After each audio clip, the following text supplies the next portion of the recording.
আজকে ছেলে হয়ে আমি সত্যিই লজ্জিত। দাদাকে দেখে বোনেরা ভয় পায়, বাবাকে দেখে মেয়েরা ভয় পায়। কখন না জানি তারাই আমাকে ধর্ষণ করে হত্যা করে দেয়। আজকে মৌমিতার সাথে যেটা হয়েছে, কালকে তোমার বোনের সাথেও সেটাই হতে পারে। তাই আমাদের সবার উচিত অন্যায়ের বিরুদ্ধে প্রতিবাদ করা, রুখে দাঁড়ানো। আমাদের পৃথিবীর মধ্যে সব পুরুষ কিন্তু পুরুষ নয়, কিছু পুরুষরূপী জানোয়ারও আছে। সেই জানোয়ারদের মধ্যে কয়েকজন মৌমিতাকে নৃশংসভাবে ধর্ষণ করে তারপর তাকে হত্যা করে।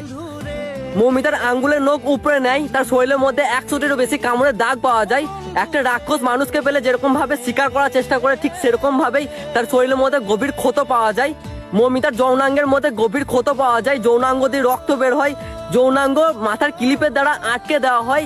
কতটা জঘন্যভাবে তাকে ধর্ষণ করা হয়, তারপর তাকে হত্যা করা হয়। একবার কল্পনা করে দেখো, 20 থেকে 22 জন মিলে তাকে ধর্ষণ করে তার শরীরের মধ্যে 20-22 জনের শুক্রাণু পাওয়া যায়।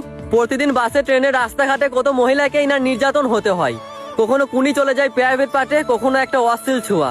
নিজের মধ্যে গুমড়ে গুমড়ে মরো তোমরা। কেন ক্ষমতা ছিল না ওই অশ্লীল ছোঁয়া হাতকে ভেঙে গুড়িয়ে দেওয়া? ছিল না ক্ষমতা? এদিকে খুব তো বলো, আমরা নারী, আমরা সব পারি। কিচ্ছু পাও না তোমরা, কিচ্ছু না। তোমরা একটু এগিয়ে তো দেখো, একটু হাত বাড়িয়ে তো দেখো, আমরা সবাই তোমাদের পাশে আছি।